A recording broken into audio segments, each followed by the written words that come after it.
like that more credence than like some rando on Reddit who's like, Occam's razor, idiots, you know, like, and that's how people talk. I know. I love you, Reddit, but like, I don't like you, Reddit. Okay, I don't really love you. I don't like you. I'm the best investigative reporters I think in the world today.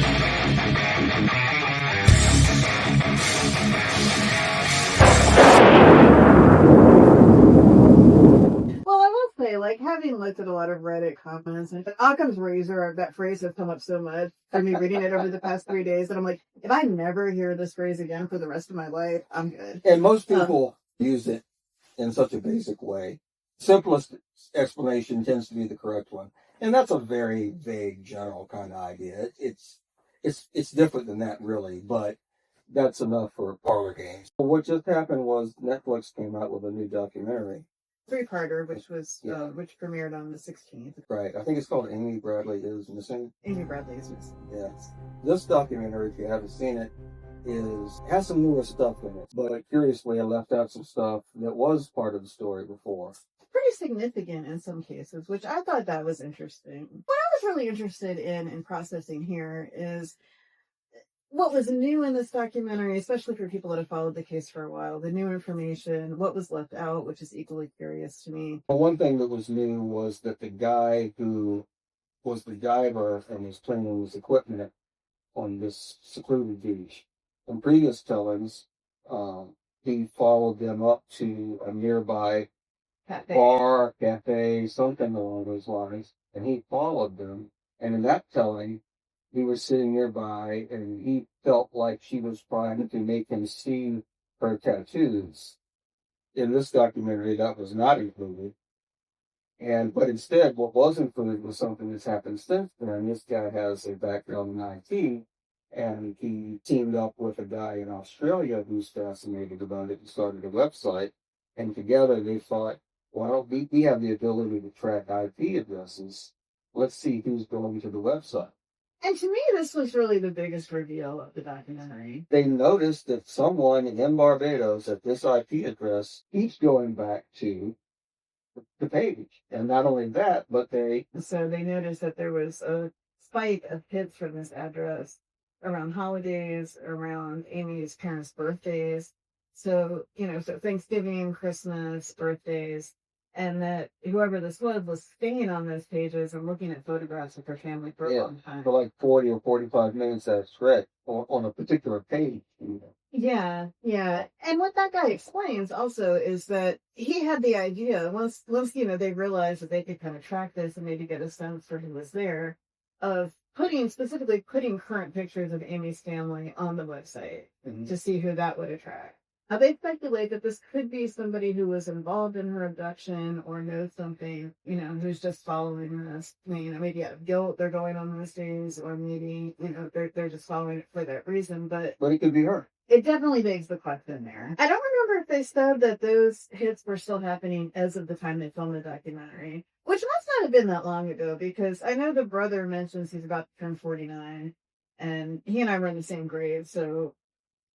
Right. I'm not older than 49. Right. So Here's Pamela, who's decided to join us. You made a large point out of saying that the guy that stared at him menacingly, who was with her, if that was her, was yelling.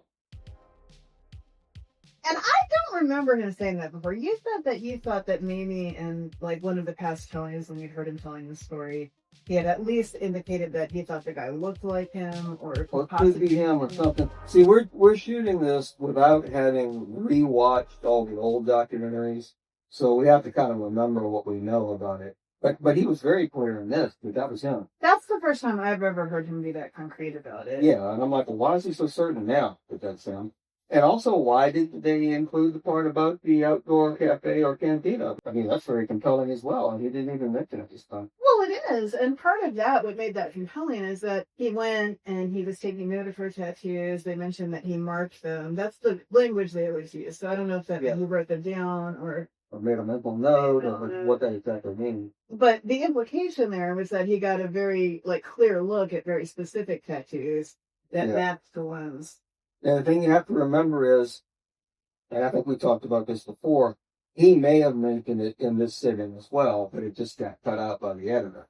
And it's hard to say, in some circumstances why, because as we get into it more, some pretty important canon details were left out of this. Well, what was very striking to me also about that guy's story in this one was him making a point of saying that first, he was confident that guy was yellow.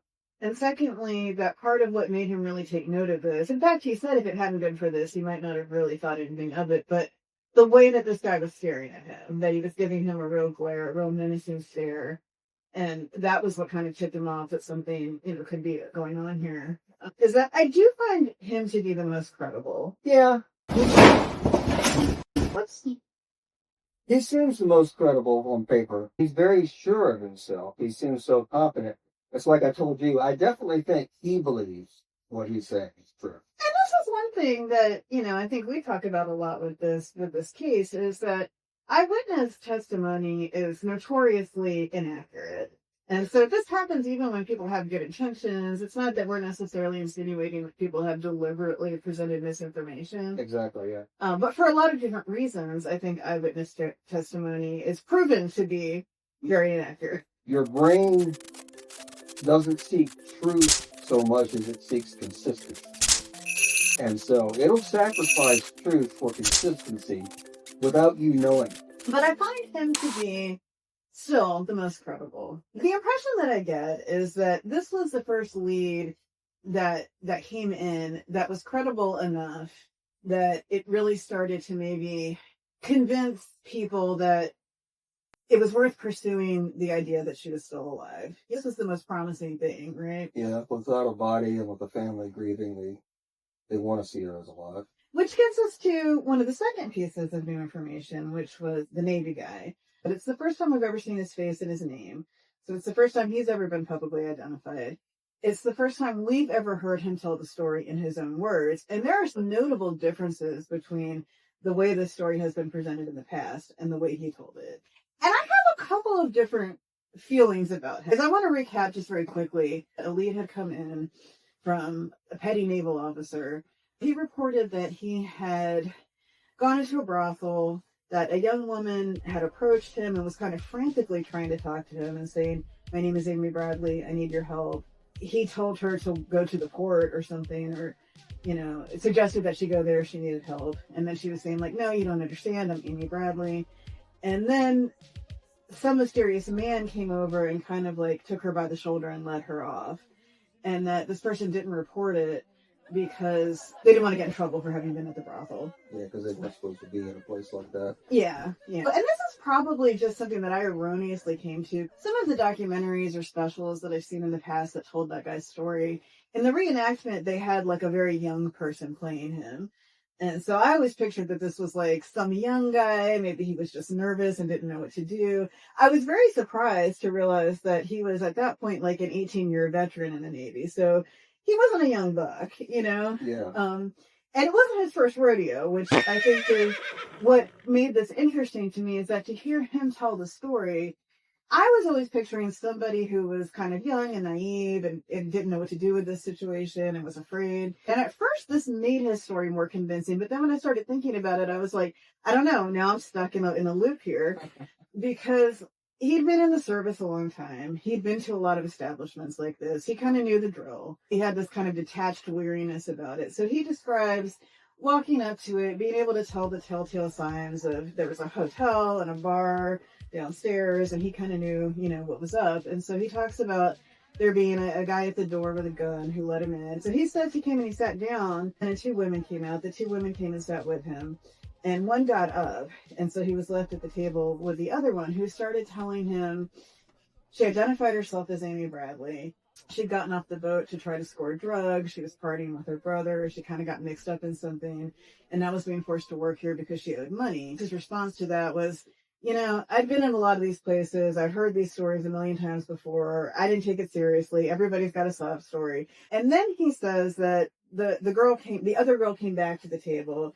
And he started getting spooked because of what he just heard and the fact that, hey, there's a guy with a gun at the door. So I thought I'd get out of there at that point. And hearing him say it in this context, I was like, okay, yeah, I could understand how he might have thought that this was just somebody running a scam, and therefore not taking it seriously. But if that were the case, why did he get spooked and have to leave? Suddenly, the guy with the gun at the door that was like a regular feature at these types of establishments and didn't phase him in the beginning, he was spooked and had to leave. He And might so- not have left. That's what I think. I was going to go into my head about it, and I was like, I don't know. It's like he had me going, but then I got to this place where the logic of this wasn't making sense.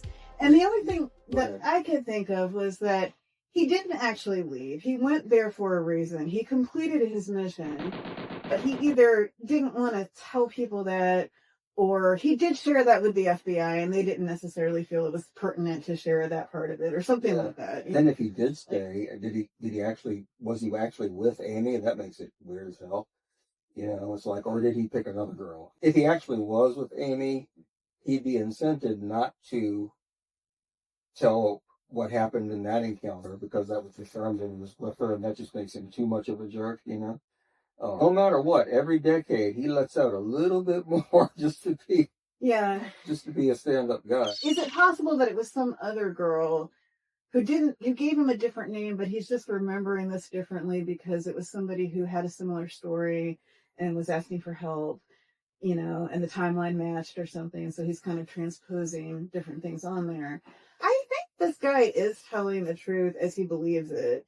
Except for maybe the last detail. But the thing about like getting off the boat to score drugs and all of that, I have no idea what to make of that. Well, the story isn't set up initially for you to think that, because, look, they spend so much time talking about she's a star athlete, a great student. There's no reason, given that background, that you'd assume that she could hit Barbados streets and think she's going to score something. I mean, where does all those smarts come from? The part of it, especially about being in Barbados and a foreign area, she knew nobody. If she got off the boat, she knew where nothing was. She would have had no idea where she was going.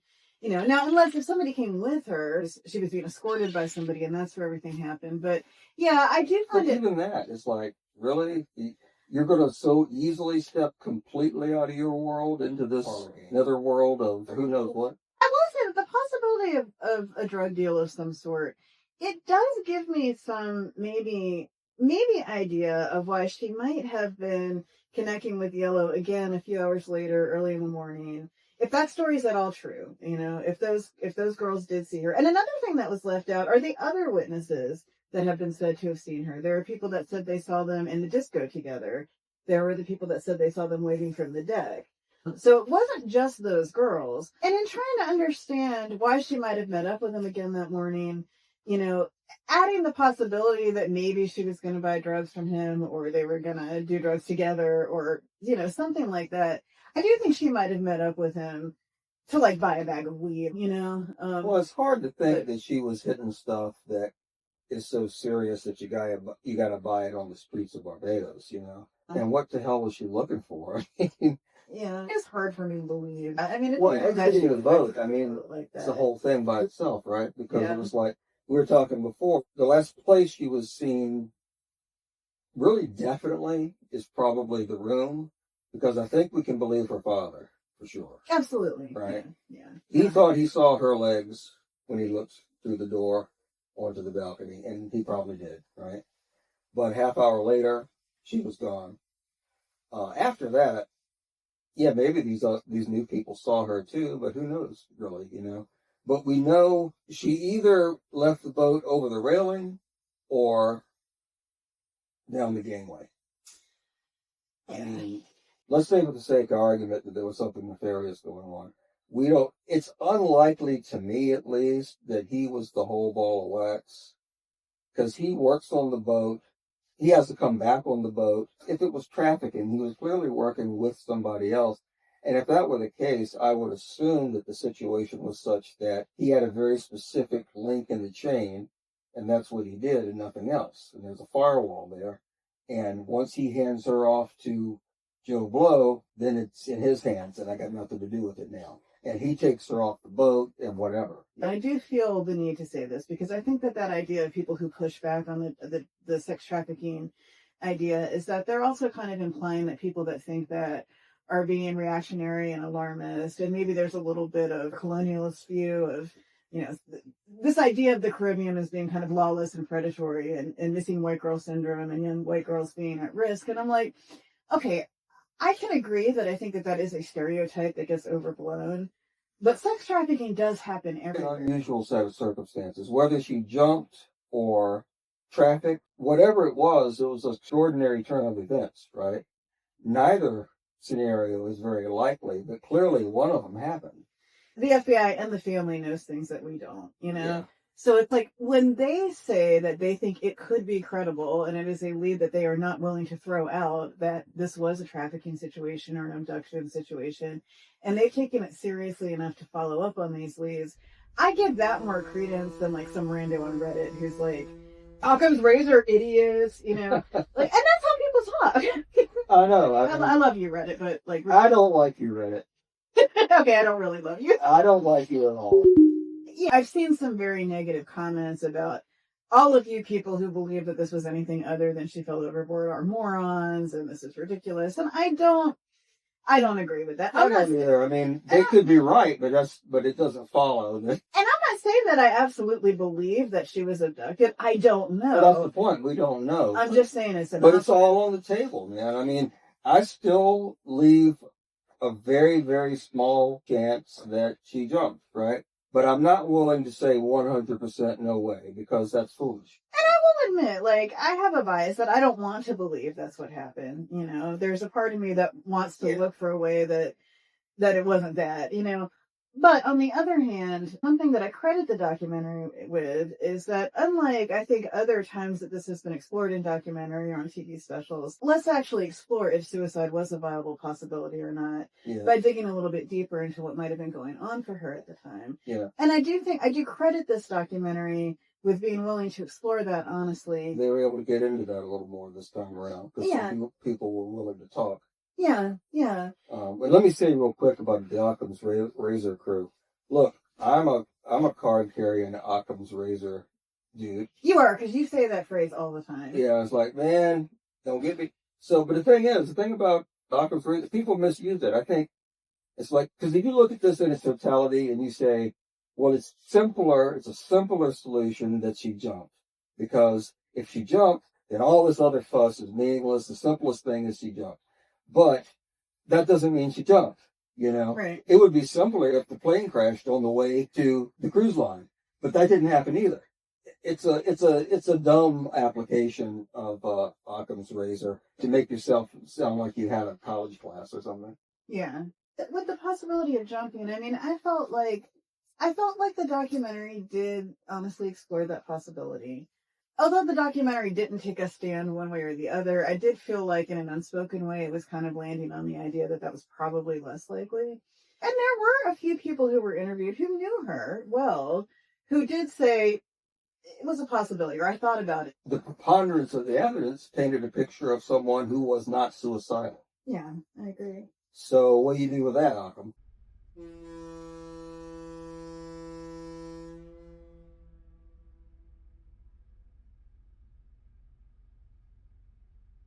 It doesn't have to end here. Click on one of the videos below for Elvis and more. And we'd love to have you like, share, and subscribe. And maybe even join so we can put some more gas in this thing.